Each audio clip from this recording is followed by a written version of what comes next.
Jaya Radha Madhava Kunja Bihari Jaya Radha Madhava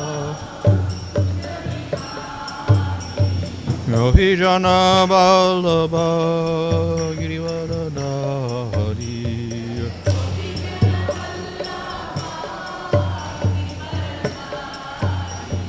Yasoda Nana Braja Jana Ranjana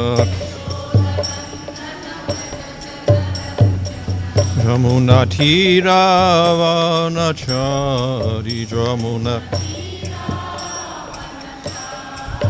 Jaya Radha Madhava Kunja Bihari Jaya Radha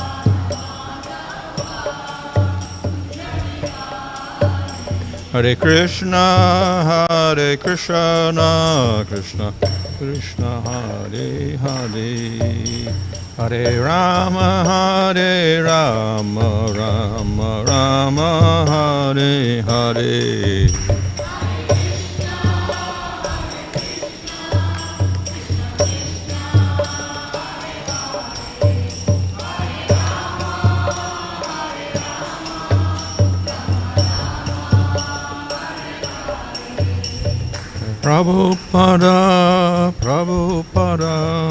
Prabhupada Jaya Prabhupada Jaya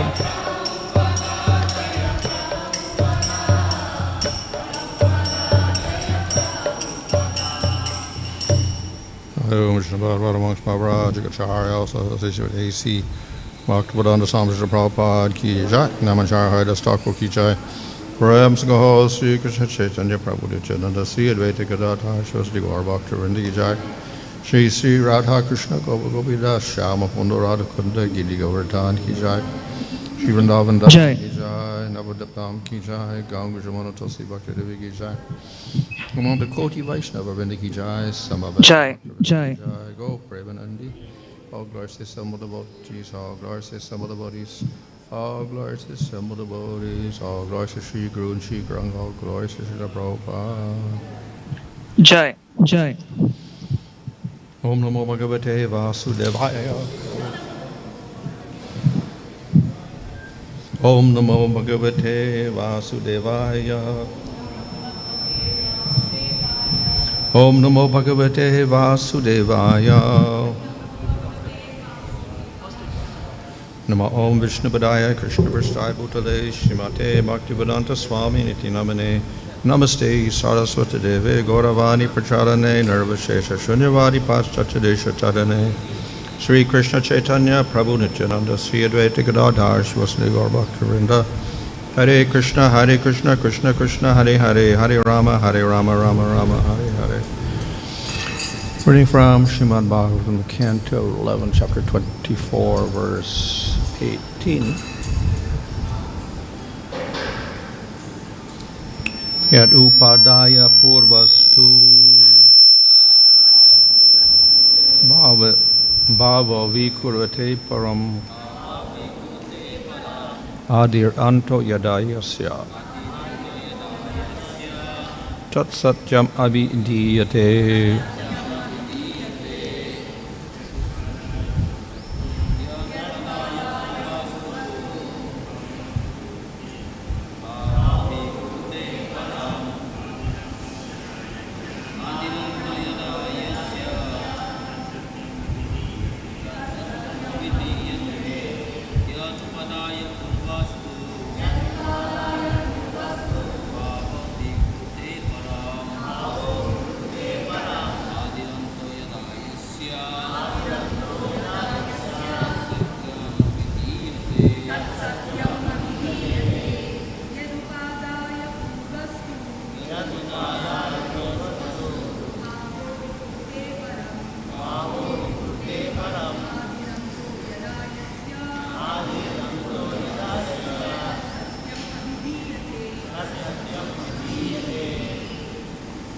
Yet, which form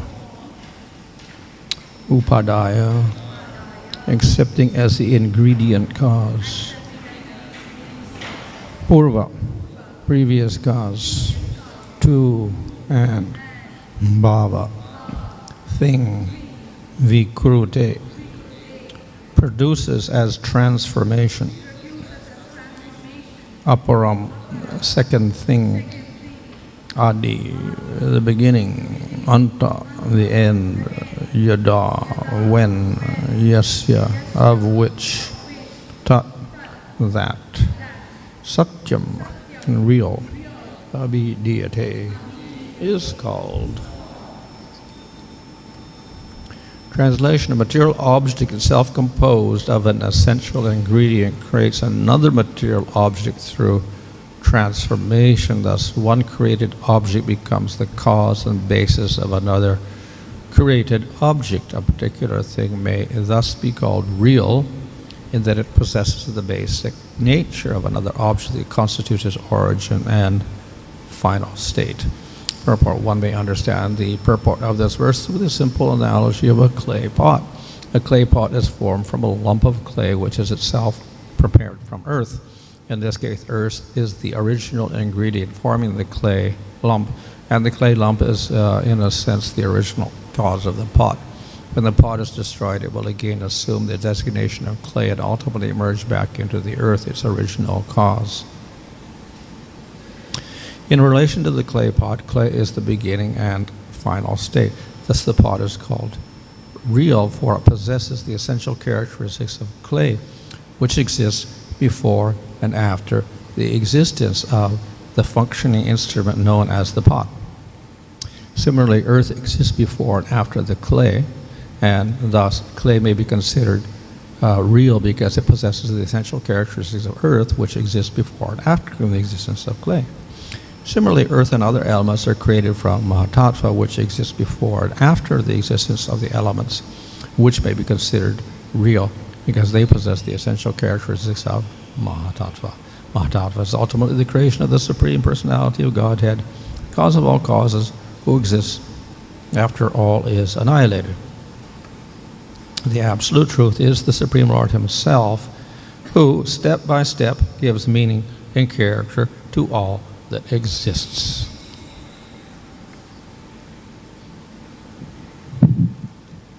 So this is an explanation here of the significance of upādāya, or the material or ingredient cause. இங்கே பௌதிக மூலக்கூறுகளின் முக்கியத்துவம் அல்லது அதற்கு பின்னால் இருக்கும் காரணத்தின் முக்கியத்துவத்தை பற்றி விளக்கப்படுகிறது. So there are different types of causes, and one is this material cause. பலவிதமான காரணங்கள் உள்ளது. அதில் ஒன்று பௌதிகமான காரணமாகும். So the material cause of pot is clay. மண்பானையின் பௌதிக காரணம் களிமண் ஆகும். Now, of course, we could say in a general way, all material bodies, what is their material cause? Material elements. இந்த பௌதிக சரீரங்களுக்கு உண்டான பௌதிகமான காரணம் பௌதிக மூலக்கூறுகள் ஆகும். And the pot is created from clay. After it is destroyed, it returns to clay. பானையானது களிமண்ணிலிருந்து உருவாக்கப்படுகிறது. அந்த பானை அழியும் பொழுது மீண்டும் களிமண்ணாக மாறுகிறது. Similarly, our bodies, when they're destroyed, then they go back to the material elements again. இதே போல நம்முடைய உடலானது அழியும் போது மீண்டும் பௌதிகமான பொருட்களாக மாறிவிடுகிறது. So the pot that's created from the clay, we accept as real. களிமண்ணிலிருந்து உருவாக்கப்பட்ட பானை உண்மையானது என்று நாம் ஏற்றுக்கொள்கிறோம். And that is because we accept the clay as real. ஏனென்றால் நாம் களிமண் உண்மையானது என்று ஏற்றுக்கொள்வதால். If we don't accept the clay as real, then obviously the pot cannot be real. களிமண் உண்மை என்று நாம் ஏற்றுக்கொள்ளாவிட்டால் பானையும் உண்மையாக இருக்க முடியாது. So if the upādāya is real, then that means its products or transformations are real. உபாதானம் உண்மையாக இருக்கும் பட்சத்தில் அதிலிருந்து மாற்றம் பெற்று உருவாகும் பொருட்களும் உண்மையாகவே உள்ளது. So the ultimate upādāya for the whole material world is prakriti. இந்த மொத்த ஜட உலகத்திற்கும் உண்டான இறுதியான உபாதானம் பிரகிருதி ஆகும். And if that is real, then material world is real. பிரகிருதி உண்மையாக இருக்கும் பட்சத்தில் பௌதிக உலகமும் உண்மையே. Of course, then the whole thing is, can we prove that prakriti is real? பிரகிருதி உண்மையானது என்பதை நம்மால் நிரூபிக்க முடியும். So the only way we can do that is to go to Scripture. இதற்கான ஒரே வழி சாஸ்திரங்களை அணுகுவது. Now, of course, Shankaracharya will say Prakriti is not real. சங்கராச்சாரியர் பிரகிருதி உண்மை அல்ல என்று கூறினார். But then the Vaishnavacharyas say, no, Prakriti is real. ஆனால் வைஷ்ணவ ஆச்சாரியர்கள் பிரகிருதி உண்மையானது என்று கூறினார்கள். Not only them, but also the atheistic Sankhya philosophers, the logicians headed by Gautama, the Vaisheshika philosophers headed by Kanada, they all say it's real. In Karma Mimamsa philosophy, they all say it's real. Prakriti is real. அவர்கள் மட்டுமல்ல, சாங்கிய தத்துவவாதிகள், வைசேஷிக தத்துவவாதிகள், கௌதமரின் பின்பற்றுபவர்கள் ஆகிய அனைவரும் இது உண்மை என்று ஏற்றுக்கொண்டுள்ளார்கள். So, therefore, Shankara's philosophy is quite unique in saying that it is unreal. சங்கராச்சாரியரின் தத்துவமானது ஒரு தனிப்பட்ட முறையில் உண்மை அல்ல என்று கூறுகிறது. But we have another philosophy, Buddhism, that also says the same thing. பௌத்த மதமும் இதே கொள்கையை கூறுகிறது. And of course, Shankara's philosophy also, we can say, came after Buddhist philosophy was well established. புத்த மத கொள்கை ஸ்தாபிக்கப்பட்ட பிறகே சங்கராச்சாரியரின் தத்துவம் வந்தது. And of course, the scripture also says that it is covered Buddhism, Shankara's philosophy, because it's talking about illusion of material world, etc. சாஸ்திரங்களில் சங்கரரின் தத்துவம் மறைக்கப்பட்ட புத்த மத தத்துவம் என்று கூறப்படுகிறது. ஏனால் அது அதிகமாக மாயை பற்றி பேசுகிறது. So, on the other hand, we find the say no, the world is real. So we're getting two interpretations of one scripture, Vedic scriptures.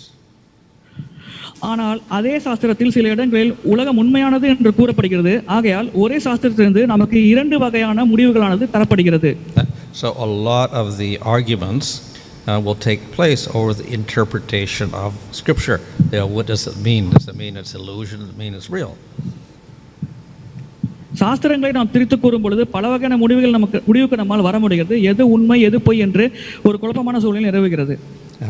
So of course we see there are extended arguments that went on for several hundred years, people, scholars arguing back and forth. இதை பற்றி பல நூறு ஆண்டு காலமாக ஞானிகளும் தத்துவவாதிகளும் வாதாடி கொண்டிருக்கிறார்கள். One of the most prominent first opposition to Shankara was Ramanujacharya. சங்கரின் தத்துவத்தை எதிர்த்து பேசிய மிக முக்கியமான நபர் ராமானுஜாச்சாரியார் ஆவார். But then followers of Shankaracharya wrote a rebuttal of his arguments. ஆனால் ராமானுஜாச்சாரியாரின் வாதத்தை எதிர்த்து சங்கராச்சாரியாரை பின்பற்றுபவர்கள் ஒரு சாஸ்திரத்தை எழுதினார்கள். And then Ramanujacharya's followers, they wrote a rebuttal to those arguments. Like it all goes back and forth. இவர்கள் தத்துவத்தை எதிர்த்து ராமானுஜாச்சாரியாரை பின்பற்றுபவர்கள் ஒரு முறையை உருவாக்கினார்கள். And then later on, Madhvacharya wrote a rebuttal also against Shankaracharya and even against Ramanujacharya. Madhvacharya சங்கராச்சாரியாரின் வாதம் மற்றும் ராமானுஜாச்சாரியாரின் வாதம் இரண்டையும் எதிர்த்து ஒரு புதிய முறையை உருவாக்கினார். And then of course the Shankarites will reply to that, and then Madhvas will reply to that. So this way the arguments go back and forth. இதற்கு பதிலளிக்கும் வழியில் சங்கராச்சாரியாரும் மத்வாச்சாரியாரும் இதை ஒருவருக்கு ஒரு புதிதாக வழிமுறை உருவாக்கினார்கள். இது சென்று கொண்டே இருந்தது. And for a normal person, all of this argumentation is a little confusing. ஒரு சாதாரண மனிதருக்கு இந்த வாதங்களானது குழப்பத்தை ஏற்படுத்துகிறது. But Chaitanya Mahaprabhu, he actually pointed out very simply how we can solve the problem. இந்த பிரச்சனையை மிக எளிய முறையில் எப்படி தீர்ப்பது என்று சைத்தன்ய மகாபிரபு கூறினார். So we have a basic principle of taking the direct meaning of words as much as possible. That's called abhidhīyate. Abitha அல்லது வார்த்தைகளின் நேரடியான பொருட்களை எடுத்துக்கொள்ளும் முறையானது இருக்கிறது. And in certain circumstances, but not all the time, when it's necessary, we can use lakshana, indirect interpretation. மறைமுகமான அர்த்தத்தை எடுத்துக்கொள்வது அல்லது லட்சணத்தை தேவைப்படும் பொழுது நாம் உபயோகிக்கலாம். So based on that principle, then we can say the world is real. அதன் அடிப்படையில் இந்த உலகமானது உண்மைதான் என்று நாம் கூறலாம். But if you use lakshana, then you can say world is unreal. ஆனால் நாம் லட்சணத்தை பயன்படுத்தும் பொழுது உலகம் பொய்யானது என்று நம்மால் கூற முடிகிறது. So as I said, the principle is to use abhidhīyate instead of lakshana as a general proposition, and therefore based on that argument, then we conclude that the world is real. லட்சணத்துக்கு பதிலாக அபிதா கோட்பாட்டை பயன்படுத்தும் பொழுது உலகம் உண்மையானது என்ற முடிவுக்கு நம்மால் வர முடிகிறது. So all of these different arguments of Shankaracharya and his followers are based on this lakshana, the indirect interpretation of words. சங்கராச்சாரியர் மற்றும் அவரை பின்பற்றுவர்கள் முன்வைக்கும் வாதங்கள் அனைத்தும் இந்த லட்சணா அல்லது வார்த்தைகளின் மறைமுக அர்த்தத்தை அடிப்படையாக கொண்டே உள்ளது. Therefore our acharyas generally they will stick to the direct meaning of the words. நம்முடைய ஆச்சாரியர்கள் பொதுவாக வார்த்தைகளின் நேரடி அர்த்தத்தையே பயன்படுத்துவார்கள்.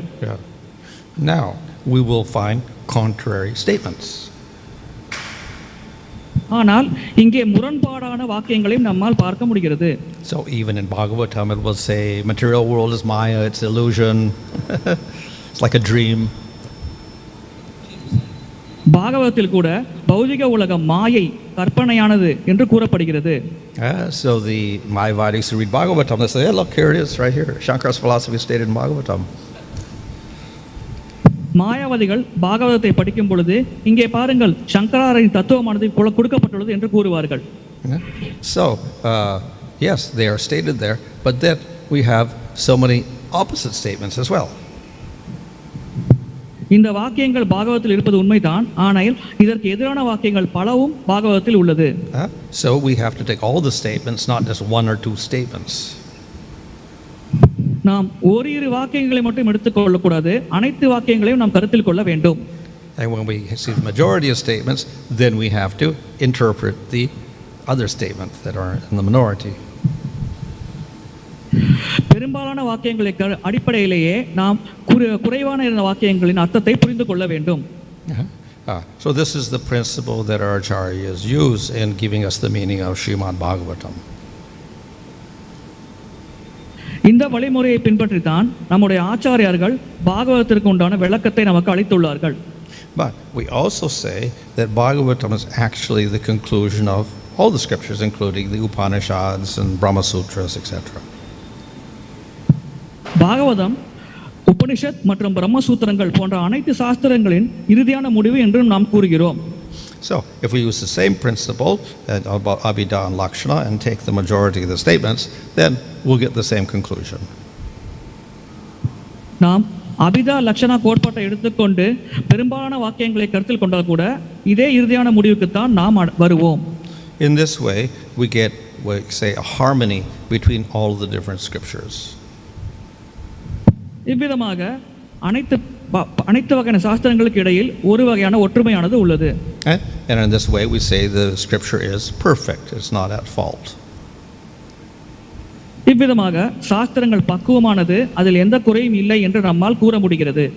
If the scripture says one thing and then says the opposite thing like this, then we can accuse it of being not perfect.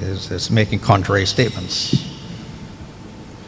சாஸ்திரங்கள் ஒன்று கூறும் பொழுது வேறு வகையாக ஏதாவது ஒரு வாக்கியம் இருந்தால் நாம் அதை மறுத்து கூறலாம், ஏனால் அது சாஸ்திரத்தில் கூட கூறப்படவில்லை என்று. So we always try to come out with a harmonious conclusion.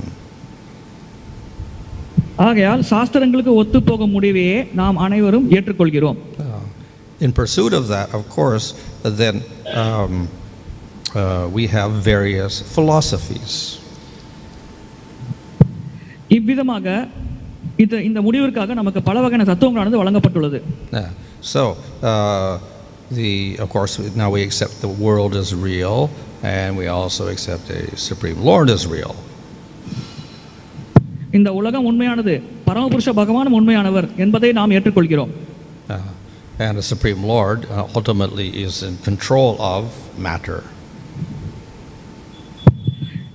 பரமபுருஷ பகவானே ஜடத்தை கட்டுப்படுத்தும் அதிகாரி ஆவார். So he's ultimately the source of matter, even if it is eternal. பரமபுருஷ பகவானே ஜடத்திற்கு உண்டான மூலமாவார், அவர் நித்தியமானவராக இருந்தால் கூட. But then the problem comes is, how can the Supreme Lord produce this inert, inferior energy with no consciousness? இங்கே என்ன கேள்வி எழுகிறது என்றால், எவ்வாறு பரமபுருஷ பகவான் இந்த தாழ்ந்த சக்தியான ஜட சக்தியை உருவாக்குகிறார் என்று. So that is why we got various Vaishnava philosophies. We accept the world is real, but we have to explain how material prakriti is related to that Supreme Lord. இதற்குத்தான் வைஷ்ணவ தத்துவங்கள் உள்ளது. அவர்கள் இந்த உலகம் உண்மையானது என்று ஏற்றுக்கொள்கிறார்கள். ஆனால் இந்த ஜட பிரகிருதிக்கும் பகவானுக்கும் உள்ள சம்பந்தம் என்ன என்பதை பற்றி அங்கே தெளிவாக விளக்கப்பட்டுள்ளது. So therefore we get various philosophies like Vishishta Dvaita, Dvaita, what is it, Beda Bed, and Achinta Beda Bed. இதனால் தான் ரிஷிஷ்ட அத்வைத்தம், துவைத்தம், அத்வைத்தம், அச்சிந்த பேத்யாபேத் போன்ற தத்துவங்களானது நமக்கு கிடைக்கிறது. So all of this is an attempt to show that the Lord is everything. இவை அனைத்தும் பகவானே அனைத்திற்கும் சாரம், அனைத்திற்கும் மூலம் என்பதை நமக்கு விளக்குகிறது. But at the same time, material world is real. அதே சமயத்தில் இந்த ஜட உலகம் உண்மையானது. So these are the various ways we can explain it: qualified oneness and difference, and simultaneous oneness and difference. இவ்விதமாகவே ஒரே சமயத்தில் நடக்கும் வேற்றுமை மற்றும் ஒற்றுமை பற்றி நம்மால் விளக்க முடிகிறது. But ultimately, again, these are only ways of explaining things, but ultimately the conclusion is the same. That is, world is real, Supreme Lord is real, and the Lord controls matter. இவ்விதமாக பல வழிகளில் நமக்கு விளக்கங்கள் தரப்பட்டாலும் இறுதியான முடிவு ஒன்றுதான்: பரமபுருஷ பகவான் உண்மையானவர், பௌதிக உலகம் உண்மையானது, அதை கட்டுப்படுத்தும் பரமபுருஷ பகவானே, இந்த உலகம் ஜட சக்தியில் ஒரு அங்கமாகும் என்பதுதான். So we have here prakriti as the upādāya, or the ultimate material cause. இங்கே பிரகிருதி தான் உபாதான் அல்லது பௌதீகத்திற்கு உண்டான மூல காரணம் என்று கூறப்படுகிறது. And everything that comes out of it gets created and destroyed and emerges back into prakriti. அதிலிருந்து வெளிப்படும் அனைத்தும் படைக்கப்பட்டு சிறிது காலம் இருந்து பிறகு மீண்டும் பிரகிருதிக்குள் ஐக்கியமாகிறது. But then higher than that we have Supreme Lord. இதைவிட உயர்ந்த நிலையில் பரமபுருஷ பகவான் உள்ளார். Everything merges in the Supreme Lord, comes out of the Supreme Lord. அனைத்தும் பரமபுருஷ பகவானிடம் ஐக்கியமாகிறது, அவரிடமிருந்தே வெளிப்படுகிறது. So a real prakriti is manifested from the Supreme Lord and disappears in him. ஆகையால் இந்த உண்மையான பிரகிருதி பரமபுருஷ பகவானிலிருந்து வெளிப்படுகிறது, அதே போல் அவரிடம் சென்று மறைந்து விடுகிறது. So therefore we have, beyond the real prakriti, we have real Supreme Lord. இந்த உண்மையான பிரகிருதிக்கு பின்னால் உண்மையான பரமபுருஷ பகவான் இருப்பதை நம்மால் உணர முடிகிறது. So he is the ultimate upādāya in that sense. இவ்விதமாக பரமபுருஷ பகவானே இறுதியான உபாதானம் என்று நம்மால் புரிந்து கொள்ள முடிகிறது. So through this whole idea here of explaining all this is we have to understand that world is real and Supreme Lord is real. இந்த விளக்கங்கள் மூலமாக நாம் புரிந்து கொள்ள வேண்டிய முக்கியமான விஷயம், இந்த உலகம் உண்மையானது, பரமபுருஷ பகவான் உண்மையானவர். So it may be obvious to us, but it has to be explained because we have all these arguments of Shankaracharya to deal with. இது நமக்கு தெரிந்த விஷயமாக இருந்தாலும் இந்த விளக்கங்கள் நமக்கு தேவைப்படுகிறது. ஏனென்றால் இதை மறுத்து கூறுவதற்கு சங்கரின் தத்துவமானது உள்ளது. And of course the other aspect is to indicate that though the material world is real, ultimately it's completely dependent upon the Supreme Lord. இன்னொரு முக்கியமான விஷயம், இந்த ஜட உலகம் உண்மையாக இருந்தால் கூட அது பரமபுருஷ பகவானை சார்ந்தே இருக்கிறது என்பதையும் நாம் புரிந்து கொள்ள வேண்டும்.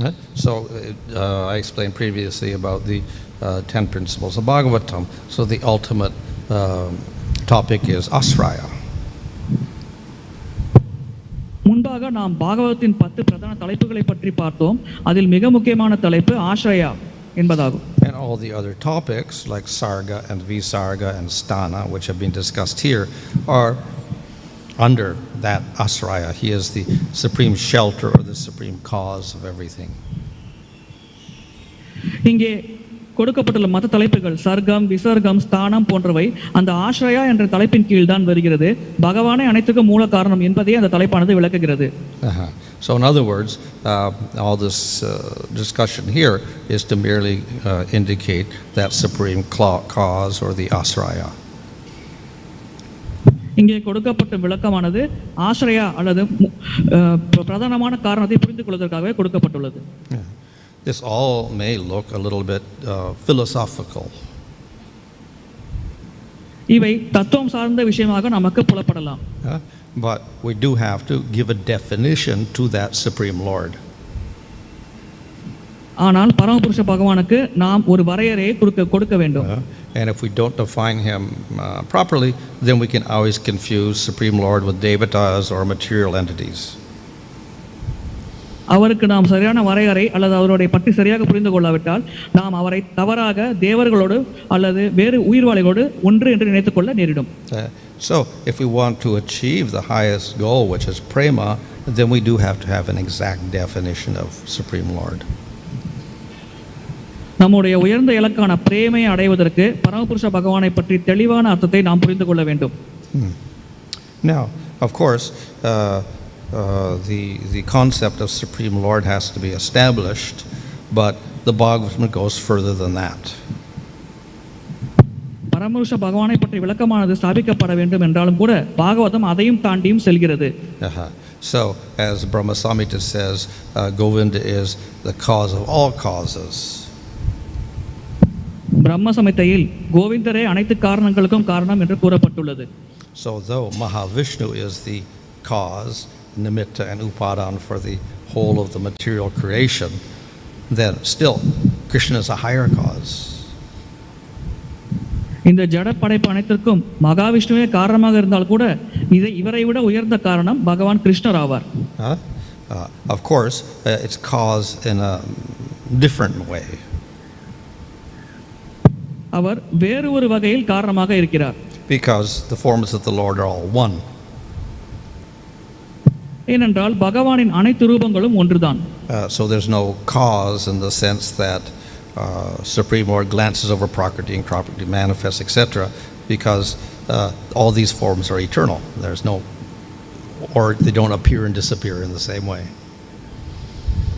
இந்த பரமபுருஷனின் ரூபங்கள் நித்தியமானதாக இருக்கும் பட்சத்தில் அவை தோன்றி மறைவது கிடையாது. ஆகையால் இது அனைத்தும் ஒன்றே.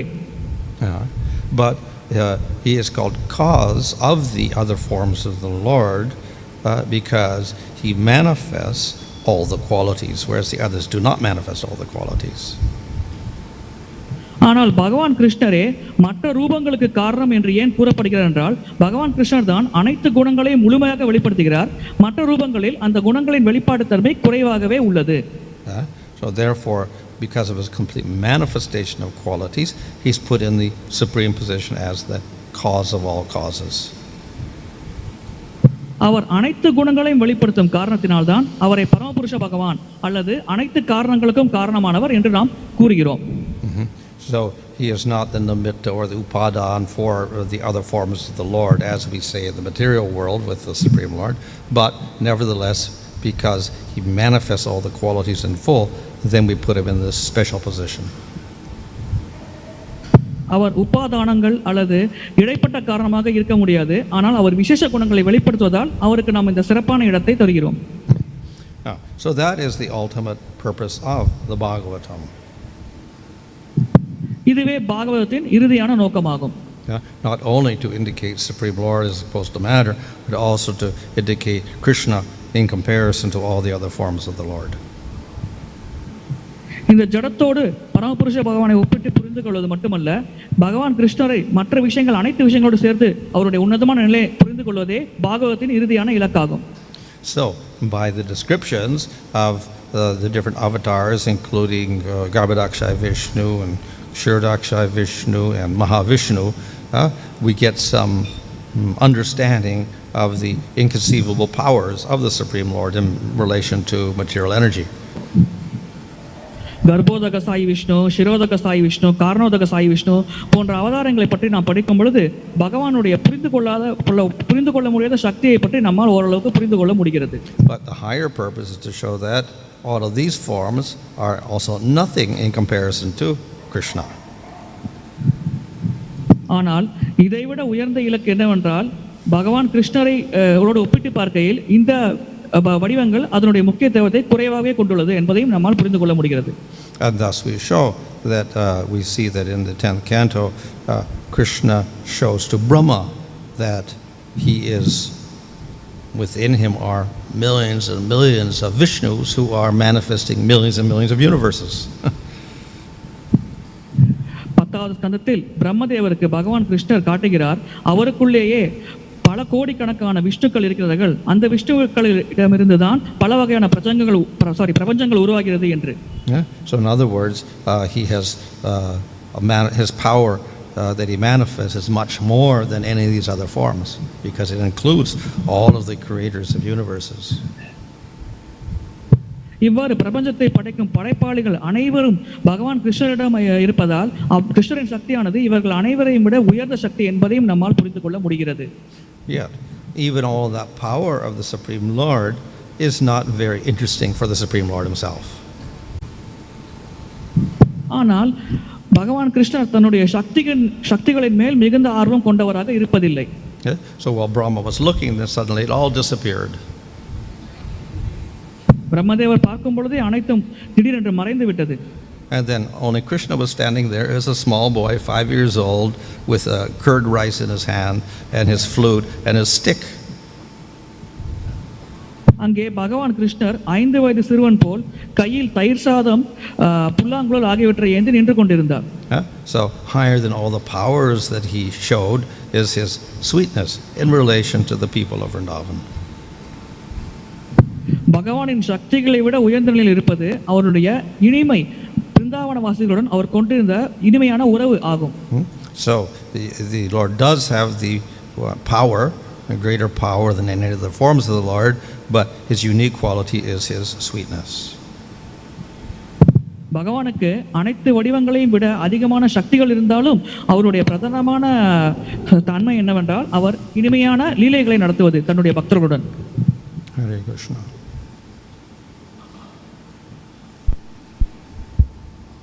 Let us see in first canto, first chapter, third verse, if we accept this, and like Nigama Kalpatra Golita Phalam, that Srimad Bhagavatam is like a mature fruit, and also in a commentary it said that it's like a mango without seed, that we can taste this mango from anywhere, but it will give the sweet taste. Okay, so if we accept that, and you are saying that the class to accept the conclusion of the scriptures, you have to say all the statements, then we can take it. But if we see the mango, you can taste it from anywhere. You can taste the mango from anywhere. So Mayavadis, what about because some statements say that this material is not real. So we have to accept that statement also. If we take the like a mango. Yeah.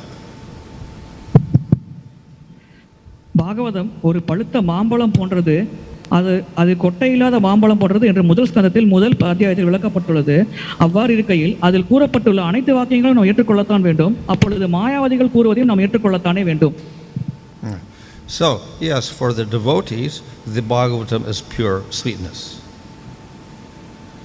பக்தர்களை பொறுத்தவரை பாகவதம் முற்றிலும் இனிமையான ஒரு விஷயமாக இருக்கிறது. So all these statements that you can interpret in one way in the Bhagavatam are always taken as secondary. இந்த பாகவத்தில் கூறப்பட்டுள்ள வாக்கியங்களை நாம் வேறு விதமாக புரிந்து கொள்வது இரண்டாம் பட்சமாக கருதப்படுகிறது. So though there are statements about oneness and world is illusion, etc., then there are opposite that we'll find. For every one statement like that, we'll have hundreds of statements which are the opposite. இங்கே அனைத்தும் ஒன்றுதான், உலகம் மாயை போன்ற வாக்கியங்கள் இருந்தாலும் அது பாகவத்தின் சாரத்திற்கு எதிரான தன்மையை கொண்டுள்ளது. So therefore we reject the literal meaning of those statements, are putting them in a high position because they are outnumbered by the other statements.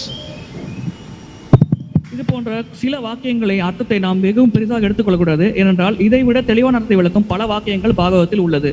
So the question is, why put them in at all? இங்கே ஏன் அந்த வாக்கியங்கள் இருக்கிறது என்ற கேள்வி எழலாம். And the answer is that the Bhagavatam is like Mohini. So for some people who want to see impersonalism of the Bhagavatam, they can see it. So some people want karma, can see it. வேறு விதமாக கூற வேண்டுமென்றால் பாகவதம் மோகினி அவதாரம் போன்றது. அருவவாதிகளுக்கு அருவ ஞானத்தையும் பக்தர்களுக்கு பக்தியையும் அது வழங்குகிறது. But they are cheated of the nectar like the Mohini. ஆனால் மோகினி அவதாரத்தினால் அசுரர்கள் ஏமாற்றப்படுவது போல் பாகவத்தின் உண்மையான சாரத்தை புரிந்து கொள்ளாமல் இவர்கள் ஏமாற்றப்படுகிறார்கள். Whereas a devotee is not misled by those things, and he understands their position, and he understands the highest sweetness, so that's not blocked in any way. ஆனால் ஒரு பக்தர் இவ்விதமாக குழப்பமடைவதில்லை. அவர் பாகவத்தின் சாரம் கிருஷ்ணர் தான் என்ற அந்த இனிமையான விஷயத்தை தெளிவாக புரிந்து கொள்கிறார். அவருக்கு எந்த பிரச்சனையும் இருப்பதில்லை. If we take other scriptures or like Karma Kanda or something, then it is all, we can say, seed and skin and whatever. வேறு சாஸ்திரங்கள் கர்மகாண்டம் போன்ற சாஸ்திரங்கள் ஆனது மாம்பழத்தின் தோல் போன்ற ஒரு விஷயம் என்று நாம் கூறலாம். And then we'll have other works where there's a mixture. வேறு விதமாக கூற வேண்டும் என்றால் அது ஒரு கலவை போன்றது. But we see the ultimate intent of Bhagavatam is to show Krishna and Vrindavan as the ultimate object of worship, and that's pure sweetness. பாகவத்தின் உன்னத இறுதியான இலக்கு பிருந்தாவனத்தில் இருக்கும் கிருஷ்ணரே வழிபடத்தக்க நபர் என்பதை புரிந்து கொள்ள வைப்பதுதான். We can even say in another way that yes, realization of Vishnu or other avatar forms is fine, but even that is not the same level of sweetness as Krishna. So therefore, when we talk about the seedless and skinless, we're talking about Krishna, whereas even other forms of the Lord of the Prema are not of that position. ஒருவருக்கு மகாவிஷ்ணுவின் மற்ற ரூபங்களின் பற்றிய ஞானம் இருந்தாலும் அந்த ஞானத்தினால் அவர் பகவான் கிருஷ்ணரிடம் கிடைக்கும் இனிமையை அவரால் உணர முடியாது. பகவான் கிருஷ்ணரே அனைத்து ரூபங்களின் மூல காரணம், அனைத்துக்கும் சாரம் என்று நாம் கூறலாம். Second question is like, see, in the second canto that verse come like, Dashamasya Vishuddhyaktam Navanamiha Lakshanam.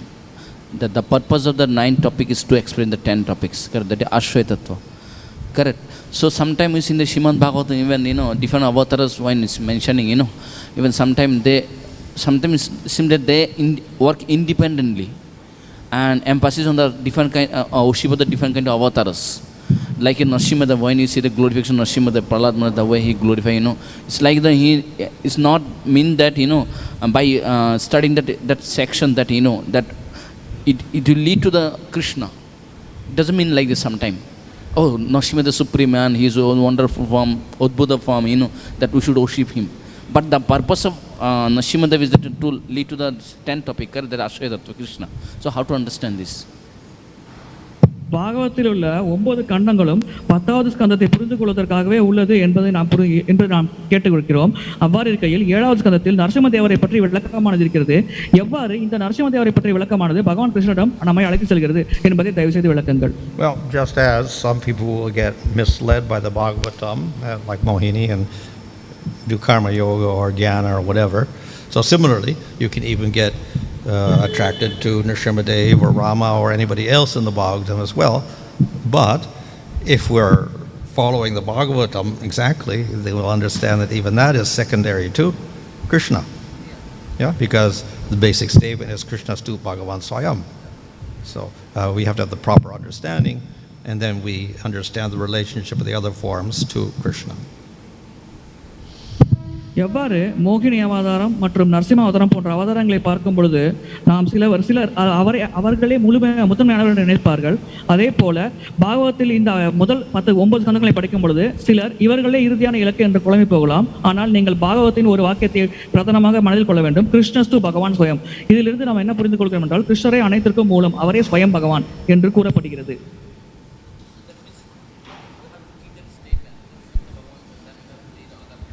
Yeah, that's why it's called the Paribhasa Sutra, because it pervades all the other statements. இதனால் தான் அது பரிபாச சூத்திரம் என்று அழைக்கப்படுகிறது. இது அனைத்து வாக்கியங்களையும் விட பிரதானமான முக்கியத்துவத்தை கொண்டுள்ளது. Hare Krishna. Maharaj, this Shankaracharya's commentary on Vedanta Sutra is known as Sharirik Bhashya. Any reason why the word Sharirik Bhashya is given, Maharaj? So Saririka actually சங்கராச்சாரியரின் உரையானது ஷரீரிக் பாஷ்யம் என்று கூறப்படுகிறது. இதற்கான காரணம் என்ன? the Saririka is the name of the Vedanta Sutras itself. So it's a commentary on Saririka, which is Vedanta Sutra. That's what it means. ஷரீரிகா என்றால் வேதாந்த சூத்திரமாகும். இங்கே சங்கராச்சாரியர் பயன்படுத்துவது வேதாந்த சூத்திரமே ஆகும். Second question, Maharaj. Maharaj, this Shankaracharya followers we say is Mayavadis. So this term Mayavadi is given by Vaishnavas, or it is a part of their understanding that because everything is Maya, so we are Mayavadis. So this terminology is given by Shankarites themselves or Vaishnavas gave them? Well, I don't know about that, but actually it's also, I don't think they can object to that, because they do say everything except Brahman is Maya. So basically it just means those who claim that everything is Maya except Brahman. So it's not a false description. It's not a false description anyway. Yeah. Yeah. Who first started, I don't know. சங்கரின் தத்துவம் மாயாவாதிகளத்தோடு ஒத்துப்போகிறது. ஆகையால் இவை அனைத்து மாயாவாத தத்துவம் தான் என்று நாம் புரிந்து கொள்ளலாமா? அதற்கு மகாராஜர் பதில், அனைத்தும் பிரம்மனில் ஐக்கியமாகிறது, அது பிரம்மத்தை தவிர எதுவும் இல்லை என்று அவர்கள் கூறுவதால் அது மாயாவாத தத்துவம் என்று அழைக்கப்படுகிறது. Maharaj, this in Chaitanya Charitamrita. Certainly, of course, it's in Chaitanya Charitamrita everywhere. Mayavad. Before that, I don't know when Madhva uses the term or not, but it's probably in the Puranas also. Yeah. So it is mentioned. I think Padma Purana mentions. Padma புராணத்திலும் இதை பற்றி குறிப்பிடப்பட்டுள்ளது. In Chaitanya Charitamrita, we hear the glorification of Bhagavatam. It says, Krishna Tulya Bhagavat Vibhu Sarvashray Prati Shloke Prati Shabde Nana Artha Hoy. So how to understand this better, Maharaj? When it says Nana Artha Hoy, Prati Shabde Prati Shloke Nana Artha Hoy, means every word and every shloka has various meanings. And so, Bhagavad glorification, it says that Bhagavatam, every word and every shloka has various meanings. Prati Shloke Prati Shabde Nana Artha Hoy. Chaitanya சத்திரத்தில் பாகவத்தில் கூறப்படும் ஒவ்வொரு வார்த்தைக்கும் பலவிதமான அர்த்தங்கள் இருக்கிறது என்று கூறப்படுகிறது. இதை நாம் எவ்வாறு புரிந்து கொள்வது? Well, we see that in the case of the aparam verse, where Lord Chaitanya gave 64 meanings or whatever like that. So this applies to any work, because every word has various meanings. Like the word antaḥ has various meanings. So every word has various meanings. So you can always get various meanings out of a particular sentence or verse or whatever. ஆத்மராமா தத்துவத்திற்கு Mahaprabhu 64 வகையான விளக்கங்களை கொடுத்தார். அத்தா என்ற வார்த்தைக்கு பல அர்த்தங்கள் இருப்பதை நாம் புரிந்து கொள்கிறோம். ஆகையால் ஒவ்வொரு வார்த்தையிலும் பல விதமான அர்த்தங்கள் இருக்குது என்பதை நாம் ஏற்றுக்கொள்கிறோம். But we are only interested in getting the meaning according to the particular context of where that verse comes in a particular series of statements. Then we get the accurate meaning. ஆனால் அந்த பதத்தில் அந்த வார்த்தையானது எந்த நோக்கத்திற்காக பயன்படுத்தப்பட்டுள்ளதோ அதன் அடிப்படையில் நாம் அந்த அர்த்தத்தை புரிந்து கொள்ள வேண்டும். But even then, there are various ways we can interpret different words without contradicting the conclusion. இவ்வாறு நாம் ஒரு வார்த்தைக்கு பல அர்த்தங்கள் இருந்ததாக ஏற்றுக்கொண்டாலும் இறுதி முடிவை எதிர்க்காமல் அந்த வார்த்தைகளை நம்மால் பொருத்தமாக புரிந்து கொள்ள முடியும். So you'll see Jiva Goswami in his commentary in Bhagavatam, and he'll say, okay, it can mean this, or it can mean this, or it can mean this, or it can mean that also. All of which are acceptable because they don't contradict the meaning of the verse itself or the Siddhanta. பல வகையான ஆச்சாரியர்கள் பாகவத்தின் வார்த்தைகளுக்கு பல அர்த்தங்களை கூறினாலும் அவை அனைத்தும் ஏற்றுக்கொள்ளப்பட்டுள்ளது. ஏனென்றால் அவர்கள் அனைவரும் இறுதியான தத்துவத்திற்கு ஒத்து போகும் வகையிலேயே விளக்கத்தை தந்துள்ளார்கள். And of course at other times then there may be various levels of meaning, which is also the intention of Sukadeva Goswami.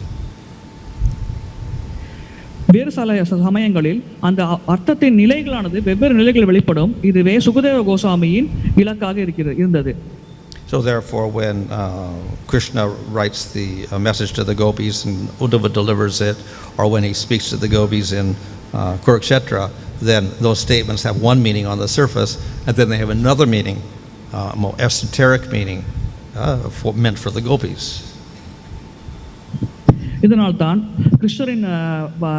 கிருஷ்ணனுடைய செய்தியை உத்தவர் கோபியர்களிடம் தெரிவித்த பொழுது அவருடைய வார்த்தைக்கு மேலோட்டமாக ஒரு அர்த்தம் இருந்தாலும் உள்ளே ஆழமாக வேறொரு அர்த்தம் இருந்தது. அது கோபியர்களால் மட்டுமே புரிந்து கொள்ளப்பட முடிந்தது. Or the first verse of Bhagavatam, our acharyas will give completely different meanings to the same verse. One according to the general meaning, another with meaning Krishna and his pastimes of leaving Vrindavan from Mathura, going to Gokul, etc. Another one for Radha and Krishna, another one for Bhakti, another one for Prema, all which are completely different in meaning. இதனால் தான் பாகவத்தின் முதல் பதத்திற்கு பொதுவான அர்த்தமானது ஒன்று வழங்கப்படுகிறது. ஒரு அர்த்தம் ராதா கிருஷ்ணனை தொடர்புடையதாக இருக்கிறது, ஒரு அர்த்தம் கிருஷ்ண குருஷேத்திற்கு செல்வதை பற்றி விளக்கமாக இருக்கிறது. இவ்வாறு ஒரே பதத்திற்கு பலவிதமான விளக்கங்கள் இருப்பதை நம்மால் காண முடிகிறது. Hare Krishna Maharaj. Maharaj, two things. One, in response to what Shambaram Prabhu was asking regarding the glorification of certain incarnations, but at the same time we see that the most time has been spent on discussing Krishna and Krishna's pastimes. So if one would read Srimad Bhagavatam in its entirety, then of course he'll get most attracted to Krishna. பல வகையான அவதாரங்களை பற்றி பாகவத்தில் குறிப்பிடப்பட்டாலும் பெரும்பாலான இடங்களில் கிருஷ்ணரை பற்றியே பிரதானமாக விளக்கப்பட்டுள்ளது. ஆகையால் பாகவத்தை படிக்கும் ஒருவர் இயல்பாகவே பகவான் கிருஷ்ணரின் மேல் ஈர்த்துக் கொள்வார் என்று நாம் புரிந்து கொள்ளலாமா? Well, that again is if we read it, according to the meaning of the words. If we take Krishnastu Bhagavan Swayam as the main meaning also, yes, we can give that meaning. But yet, nevertheless, people have their own preferences sometimes. So even ISKCON devotees get absorbed in Nrsimhadev worship or other things also. நாம் கிருஷ்ணஸ்து பகவான் ஸ்வயம் என்ற வாக்கியத்தின் அடிப்படையில் பாகவத்தை படித்தோம் என்றால் நம்மால் கிருஷ்ணரே அனைத்தின் சாரம் என்று புரிந்து கொள்ள முடிகிறது. ஆனால் இஸ்கானில் கூட பக்தர்கள் நரசிம்மதேவரை பிரதானமாக கருதி கருத்தில் கொண்டு பாகவத்தை படிப்பதை நான் கண்டிருக்கிறேன். ஆகையால் அந்த பக்தரின் மனநிலைக்கு ஏற்றபோல் அந்த அர்த்தமானது புரிந்து கொள்ளப்படுகிறது. Maharaj, we also see the different philosophies, say by Ramanujacharya and Madhvacharya, and then by Lord Chaitanya later on. These are all definitions of God, definitions of Prakriti, Jiva, their relationship. Can we say that all of them are perfect?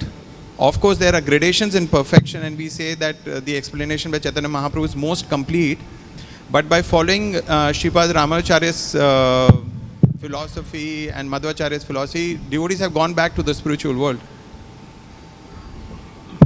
ராமானுஜாச்சாரியரின் தத்துவம், மத்வாச்சாரியரின் தத்துவம் மற்றும் சைத்தன்ய மகாபிரபு தத்துவம் அனைத்தும் பகவான், பிரகிருதி, ஜீவாத்மா, அதன் தொடர்பு ஆகியவற்றை பற்றியே விளக்குகிறது. ஆகையால் அனைத்துமே பக்குவமானது என்று நாம் கூற முடியுமா? ஏனென்றால் இந்த ராமானுஜாச்சாரியர் மற்றும் மத்வாச்சாரியர் பின்பற்றி பக்தர்கள் ஆன்மீக உலகத்தை அடைந்துள்ளார்களே. இதை நாம் எவ்வாறு புரிந்து கொள்வது?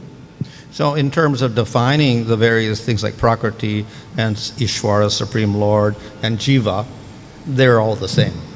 They don't have much quarrel. In fact, we find that Jiva Goswami quotes Ramanujacharya and his, what is it, before him, who was that?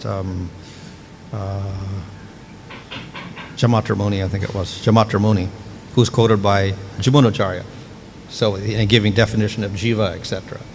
So they do quote a lot of their works to define, Ishvara, Jiva, matter, etc. So that's all common. The main difference, as I said, is to explain the relationship between matter and Supreme Lord, or Jiva and Supreme Lord. So that's why we get Dvaita, Vishishta Dvaita, etc. So that's where they're a little bit different. But that's only the relationship, not the basic tattvas. So that we could say it's just a way of explaining the relationship. We all know the relationship is one of dependence. Jiva is dependent on the Lord. The Lord is the source of everything. But then, philosophically, how is one related to the other? So that's the detail where the difference lies. So, if following any process, okay. அடிப்படையான விஷயங்கள் ஒன்றாகவே உள்ளது. உதாரணத்திற்கு அனைவரின் விளக்கத்திலும் பிரகிருதி, ஜீவா, பரமபுருஷ பகவான் ஆகியவற்றை பற்றி விளக்கம் ஒன்றாக உள்ளது. ஆனால் வேறுபாடு எங்கே ஏற்படுகின்றால் இவற்றுக்கான தொடர்பு பற்றி விளக்கும் பொழுதே வேறுபாடு ஏற்படுகிறது. உதாரணத்திற்கு அச்சிந்திய பேத அபேத தத்துவத்தின் தொடர்பை பற்றிய விளக்கமானது ராமானுஜாச்சாரிய விளக்கம் தொடர்பில் இருந்து வேறுபட்டுள்ளது. Yeah. But then in defining the Supreme Lord, then our particular difference is we say Krishna is the ultimate form. நம்முடைய விளக்கத்தின்படி பகவான் கிருஷ்ணரே இறுதியான வடிவம் என்று நம்மால் புரிந்து கொள்ள முடிகிறது. So if one follows Ramanuja or Madhva, yes, you can realize Supreme Lord and you go to Vaikuntha. ஒருவர் ராமானுஜாச்சாரியர் அல்லது மத்வாச்சாரியர் பின்பற்றினால் அவரால் பரமபுருஷ பகவானை பற்றி புரிந்து கொள்ள முடியும். அவர்கள் வைகுண்டத்தை அடைவார்கள். If you follow Lord Chaitanya, then you go to Goloka. So that's the difference. Chaitanya மகாபிரபுவை பின்பற்றினால் கோலோகத்தை அடைவார்கள். இதுவே இரண்டு வழிகளுக்கும் உண்டான வேறுபாடாகும்.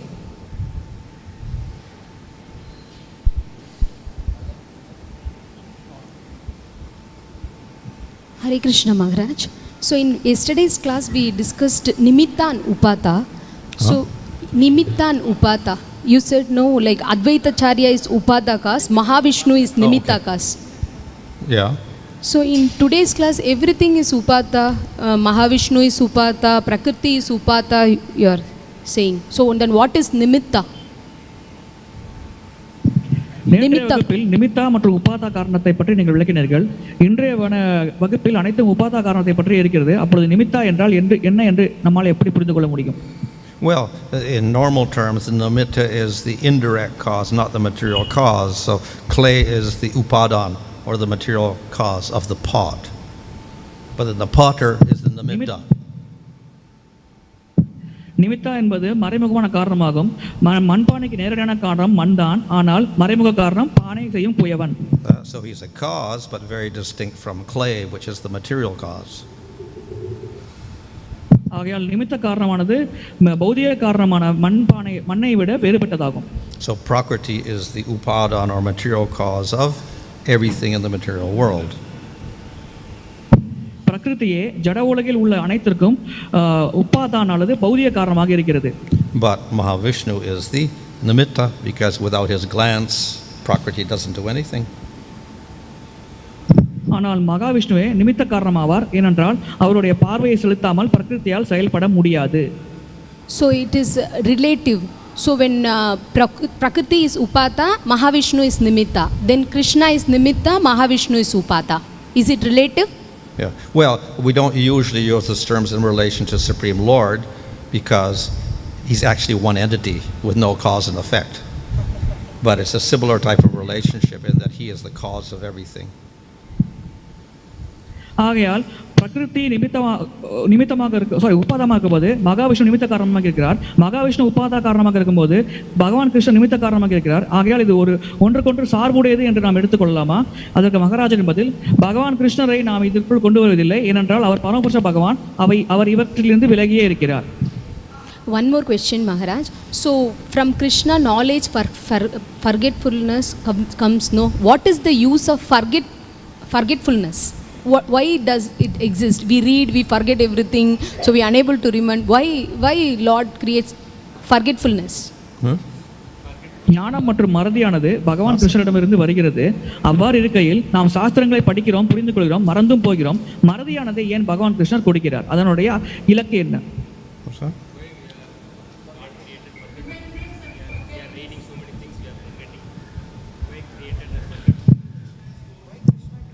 Why Krishna gives forgetfulness? What is the use of it? Well, that's an aspect of ignorance. இது அறியாமையின் வெளிப்பாடாகும்.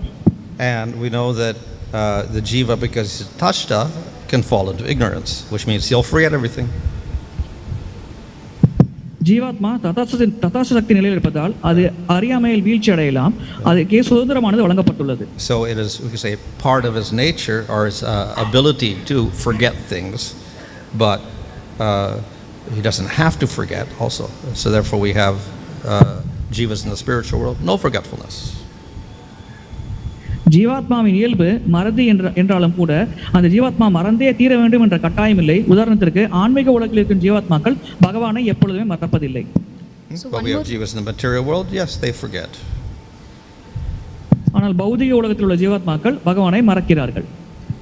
So one more question, Maharaj. Krishna shows Vishwarupa to Yashoda Mai. then in Hastinapur Sabha and in Kurukshetra war also to Arjuna, then why repeatedly it is, we are saying it is imaginary? Why it is imaginary? When it is imaginary, why Krishna is showing that? கிருஷ்ணர் விஸ்வரூபத்தை யசோதா மையக்கு அஸ்தினாபுர அரண்மனையில் காட்டினார், அர்ஜுனனுக்கு போர்க்களத்தில் காட்டினார். இவ்வாறு இருக்கையில் நாம் ஏன் இது கற்பனையான உருவம் என்று கூறுகிறோம்? It's not an eternal spiritual form that exists in the spiritual world. இந்த உருவமானது ஆன்மீக உலகத்தில் நித்தியமாக இருப்பதில்லை. It is a form in which Patalaloka is his feet and Satyaloka is his head. So these are material planets. இந்த வடிவத்தில் பாதாளலோகம் பகவானின் பாதமாகவும் சத்தியலோகமானது பகவானின் தலையாகவும் இருக்கிறது. இவை அனைத்தும் பௌதிக உலகத்தின் அங்கமாக இருப்பதால் இந்த உருவம் பௌதிகமானது என்று நாம் கூறுகிறோம். So it's not the spiritual form of the Lord. இதனால் இது பகவானின் ஆன்மீக வடிவம் அல்ல.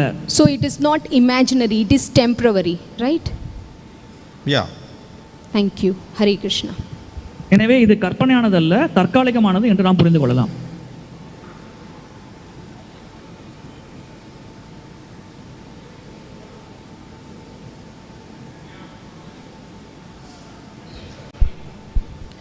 Hare Krishna Maharaj. So we already taught that Srimad Bhagavatam is perfect, and when we read Bhagavatam, then there are many parts that we cannot define like from our sense. Suppose chanting Venus like thigh, then hand, different jiva came, like even if the Shakti avatar of Lord also came. So that cannot make like at all sense for us. And we also see that Srimad Bhagavatam is mentioning on different yuga. You know, like we are in Kali Yuga, but all descriptions are in different yuga. And we know that Kali Yuga has lot of restriction. So how will follow Srimad Bhagavatam perfectly in this Kali Yuga? Although all the examples are given on different yuga. And there are many parts also we cannot make at all sense. So how will follow the Srimad Bhagavatam perfectly? Bhagavatam பக்குவமானது இருந்தாலும் கூட அதில் பகவானின் பல அங்கங்களிலிருந்து பல மனிதர்கள் வந்தார்கள் என்று கூறப்பட்டுள்ளது. அவ்வாறு இருக்கையில் பல வகையான மனிதர்கள் இருக்கும் பொழுது எவ்வாறு பாகவத்தை சரியாக புரிந்து கொள்வது? பல யுகங்களுக்கு முன்னால் பாகவதம் பேசப்பட்டது. இந்த கலியுகத்தில் அனைத்தும் குழப்பமானதாகவே இருக்கிற காரணத்தினால் இந்த யுகத்தில் இருக்கும் மக்களாகிய நாம் எவ்வாறு பாகவத்தை சரியாக புரிந்து கொள்வது? So various stories are told of various yugas to show us various ways we can conduct ourselves, but ultimately the conclusion is in Kali Yuga, then we have to do Nam Sankirtan. That's all. பல யுகங்களை பற்றிய விளக்கமானது பாகவத தரப்பட்டுள்ளதின் நோக்கம் என்னவென்றால் அந்த வழிமுறைகளை பற்றி நாம் தெரிந்து கொள்ள வேண்டும் என்று. ஆனால் கலியுகத்தில் நமக்கு பிரதானமாக நாம் பின்பற்ற வேண்டிய வழிமுறை நாம சங்கீர்த்தனமே. हेलो, हरे कृष्णा प्रभु जी, धन्यवाद प्रणाम। प्रभु जी मैं पूछना चाहता हूँ आपसे कि कोई ब्रह्म ज्योति कोई क्या लोक है क्या जहाँ पे निर्विशेषवादी लोग पहुँचते हैं? Is Brahma Jyoti a loka where the impersonalists reach? Where is it? Brahmajothi ஒரு உலகமா அருகவாதிகள் அங்கே அடைவதற்கு. Is Brahma Jyoti a loka or a planet where the impersonalists reach? Well, it's not a planet, or even Goloka is not a planet like a material planet.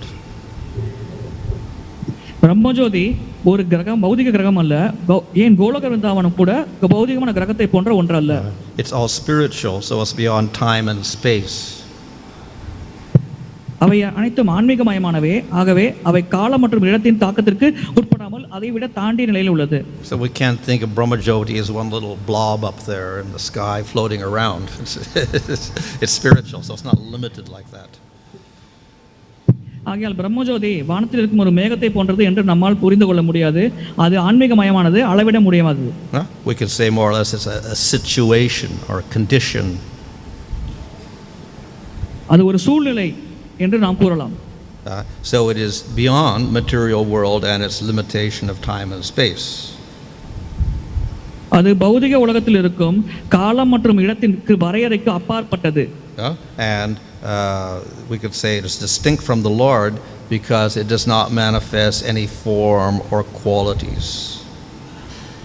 ஆனால் அது பகவானிலிருந்து வேறுபட்டது, ஏனென்றால் அதிலிருந்து எந்த வகையான வடிவமோ அல்லது குணங்களோ வெளிப்படுவதில்லை. So if we realize that, then we realize oneness with the Lord, but we don't see the Lord with a form or qualities and perform bhakti. இவ்வாறு இந்த குணங்களானது பகவானோடு ஒத்து போனாலும் கூட அங்கே நாம் பகவானின் வடிவத்தையோ அல்லது பக்தி செய்யும் வழிமுறையோ நம்மால் பார்க்க முடிவதில்லை. प्रभु जी, मैं और आपको डिस्टर्ब कर रहा हूँ. बोलते हैं कि ब्रह्म ज्योति में जो पहुँचता है निःशेषवादी लोग, तो उनका तब तक वो गोलोक वृंदावन में नहीं पहुँच पाते जब तक से वो शुद्ध भक्त की संगति नहीं करते. तो मैं यही जानना चाहता हूँ कि वो ब्रह्म ज्योति में कैसे रहते हैं, उनको कहाँ से वो शुद्ध भक्त मिल जाते हैं जिनसे वो भक्ति करते हैं और वो गोलोक वृंदावन जा सकते हैं. How is it that it is that the impersonalists who reach Brahma Jyoti, they can go to Golok Vrindavan only through the association of pure devotees? So his question is, how is it that they have association of pure devotees in Brahma Jyoti by which they reach Goloka? But generally they can't. பிரம்மஜோதியில் இருக்கும் அருவவாதிகள் எவ்வாறு ஆன்மீக உலகத்தை அடைய முடியும்? ஏனென்றால் ஆன்மீக உலகத்தை அடைவதற்கு பக்தர்களின் சங்கம் தேவைப்படுகிறது. இந்த சங்கம் எப்படி கிடைக்கிறது என்பது கேள்வி. மகாராஜரின் பதில், பொதுவாக அருவவாதிகளால் ஆன்மீக உலகத்தை அடைய முடியாது. So devotees don't aspire to enter to that because they're lost once they get there. ஏனென்றால் பக்தர்கள் பிரம்மஜோதியில் ஐக்கியமாவதை விரும்புவதில்லை. ஏனென்றால் அங்கு ஐக்கியமானால் அவர்கள் தொலைந்து விடுகிறார்கள். So if the impersonalist in the material world, then of course he can get devotee association. He could advance to become a devotee. ஆனால் அருவவாதி இந்த ஜட உலகில் இருந்தால் அவருக்கு பக்தர்களின் சங்கம் கிடைக்கும் நல்லதிஷ்டம் இருந்தால் அவர் பக்தியில் முன்னேறலாம்.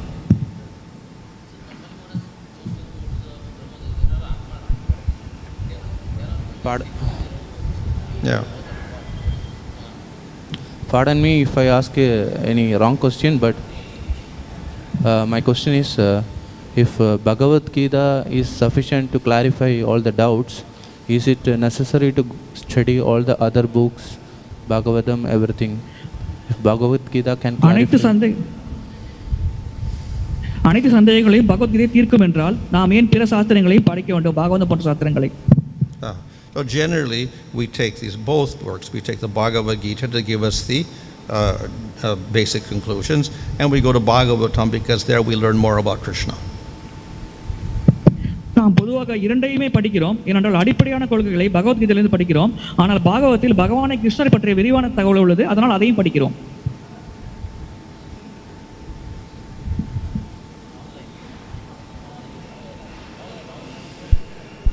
Online questions? Krishna Maharaj, we don't have much time.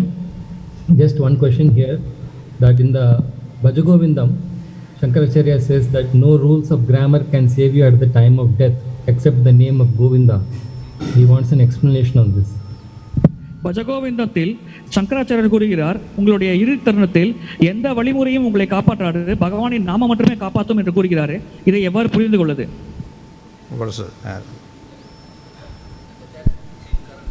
Yeah.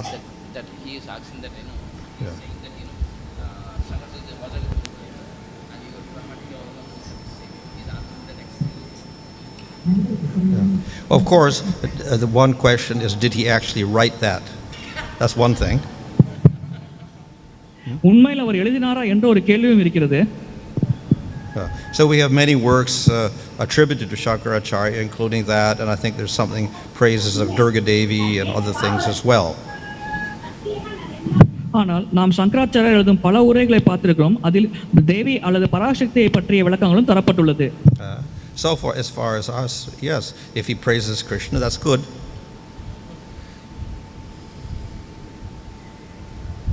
அவர் கிருஷ்ணரை பற்றி புகழ்ந்து உரைத்தால் அது நல்லதே. But if whether the Mayavadis accept that is another thing. But even if they do accept it as his genuine work, then they will also say, yes, just as he accepts Bhagavad Gita, he'll accept it in the same way. மாயாவதிகள் அதை ஏற்கிறார்களா என்பது இரண்டாவது விஷயம். ஆனால் அவருடைய வேலையை சிறந்தது என்று அவர்கள் ஏற்றுக்கொண்டால் அவர்கள் பகவத்கீதை ஏற்பதை போல் அது ஒரு நல்ல விஷயமாக கருதப்படுகிறது. So there in 4th chapter Krishna says, you remember, you know my birth and activities, you go to me, don't return material world, surrender to me, everything is finished in the material world, etc. But Shankaracharya actually in his commentary doesn't say that. பகவத்கீதையில் கிருஷ்ணர் கூறுகிறார், என்னுடைய செயல்கள் மற்றும் வடிவம் நித்தியமானது என்று புரிந்து கொண்டால் நீங்கள் ஆன்மீக உலகை அடைவீர்கள் என்று கூறுகிறார். ஆனால் சங்கராச்சாரியார் அதை ஏற்றுக்கொள்வதில்லையே. So therefore they'll explain it in terms of relative truth. இது அனைத்தும் ஒன்றுக்கொன்று சார்ந்து உள்ளது, அதன் தொடர்பிலேயே விளக்கப்பட்டுள்ளது. Thank you, Maharaj. We'll take other questions. How will you take the Govindastakam by Shankaracharya? Govindastakam, he wrote. That he wrote. Again, maybe he wrote or he didn't write it, you know. அவர் எழுதிய கோவிந்தாஷ்டகத்தை எவ்வாறு புரிந்து கொள்வது, அதற்கு மகாராஜன் மத்தியில் அவர் எழுதியிருக்கலாம் இல்லை எழுதாமலும் இருக்கலாம் என்பதே ஆகும். Hare Krishna, let's end the class here.